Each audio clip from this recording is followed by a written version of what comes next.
ఈరోజు ఆచార్య కొండా లక్ష్మణ్ ఫెడరేషన్ ఆధ్వర్యంలో ఇక్కడ ఆచార్య కొండా లక్ష్మణ్ బాపూజీ గారికి తెలంగాణ జాతిపితగా ప్రకటించాలని కోరుతూ కార్యక్రమాన్ని నిర్వహించడం జరిగింది. ఈ కార్యక్రమం రాష్ట్ర వ్యాప్తంగా అన్ని జిల్లా కేంద్రాల్లో కూడా ఈరోజు చాలా గొప్పగా బ్రహ్మాండంగా నిర్వహించడం జరిగింది. మరి 3 తరాల పోరాట యోధుడు ఆచార్య కొండా లక్ష్మణ్ బాపూజీ. ఆనాటి తెలంగాణ సాయుధ పోరాటం నుంచి మొదలు పెడితే భారతదేశ స్వాతంత్ర ఉద్యమం, తెలంగాణ తొలిదశ ఉద్యమం, మలిదశ ఉద్యమం, ఇట్లా ఆయన జీవితమే పోరాటాలమయంగా బడుగు బలహీన వర్గాలకు రాజ్యాధికారమే లక్ష్యంగా జీవితకాలం పోరాడిన పోరాట యోధుడు. ఆయన 95 ఏళ్ల వయసులో కూడా గడ్డగట్టే చలిలో ఢిల్లీ వేదికగా తెలంగాణ రావాలని ఆకాంక్షించిన గొప్ప దార్శనికుడు. మరి అలాంటి నాయకుడు ఏ రోజు కూడా కలలు కన్నట్టుగా బీసీలకు రాజ్యాధికారం దక్కలేదు.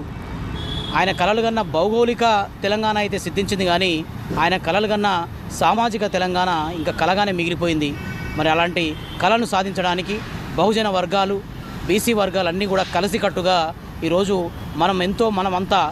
మనకంతా ఆ వాటా దిశగా, మన వాటాను సాధించే దిశగా, రాజ్యాధికారంలో భాగం పొందే దిశగా మనం పోరాటం చేయాల్సిన అవసరం ఉంది. మరి అలాంటి గొప్ప నాయకుని జీవితం నుంచి మనం నేర్చుకోవాల్సింది ఎంతో ఉంది.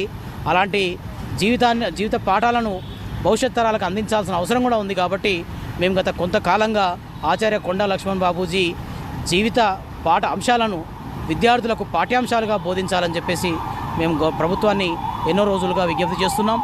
అలాగే అంత గొప్ప నాయకునికి భారతరత్న అవార్డు ఇవ్వాలని చెప్పేసి, ఆ అవార్డు ఇవ్వడానికి తెలంగాణ అసెంబ్లీలో తీర్మానం చేయాలని చెప్పి కూడా పోరాడుతూ మేము తెలియజేస్తున్నాం. మరి అలాగే ఎక్కడైతే ఆయన ఉద్యమంలో తెలంగాణ ఉద్యమానికి ఊపిరిలూది ఆయన జీవించి ఎన్నో ఉద్యమాలకు పురిటిగడ్డ అయిన ఈ జలదృశ్యం స్థలాన్ని ఆయన జ్ఞాపకార్థంగా, ఆయన జ్ఞాపక చిహ్నంగా ఒక మ్యూజియాన్ని ఏర్పాటు చేసి స్మారక భవనంలో ఆయన జీవితకాల విశేషాలను తెలియజేస్తూ ఒక మ్యూజియాన్ని కూడా ఏర్పాటు చేయాలని చెప్పేసి రాష్ట్ర ప్రభుత్వాన్ని కోరుతున్నాం. అన్నిటికన్నా ముఖ్యంగా ఈరోజు బాపూజీ గారు అటు స్వాతంత్ర ఉద్యమం, ఇటు తెలంగాణ తొలిదశ ఉద్యమం, ఇటు మలిదశ ఉద్యమంలో పాల్గొన్న ఏకైక తెలంగాణ యోధుడు, ఉద్యమ యోధుడు. కాబట్టి ఆయనకు తెలంగాణ జాతిపితగా ఇచ్చే ఆ బిరుదు ఏదైతే ఉందో దాన్ని ప్రభుత్వం అధికారికంగా నమోదు చేయాలని చెప్పేసి కూడా మేము ఈ వేదిక ద్వారా తెలియజేస్తున్నాం. బీసీ వర్గాలన్నీ కూడా, బహుజన వర్గాలన్నీ కూడా ఆచార్య కొండా లక్ష్మణ్ బాపూజీ గారి జీవితం నుంచి, ఆయన పోరాట పటిమ నుంచి నేర్చుకొని మనం అందరం ఆయన కలలు కన్న సామాజిక తెలంగాణను సాధించే దిశగా ఉద్యమం చేద్దామని చెప్పేసి ఈ వేదిక ద్వారా తెలియజేస్తున్నాం.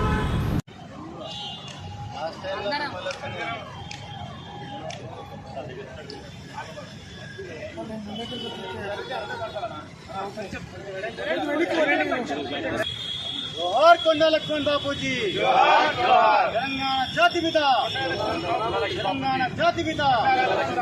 జోహార్ కొండా లక్ష్మణ్ బాపూజీ, కొనసాగిద్దాం బాపూజీ ఆశయాలను.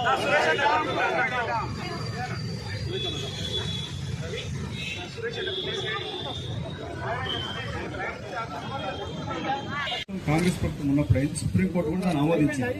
మొన్న అహ్మదాబాద్ మీటింగ్ లో కూడా రాహుల్ గాంధీ గారు జాతీయ ఏఐసిసి రెజల్యూషన్ పాస్ చేసింది. అమలు చేసి తీరాల్సిందే. రిజర్వేషన్స్ ఉన్నంత మాత్రంగా అమలు చేయాలా. నేను వెరీ వెంటనే ఇప్పుడు అడ్మిషన్స్ కాలం మొదలని అతి త్వరలోనే మీటింగ్ ఏర్పాటు చేసుకుని ఆర్టికల్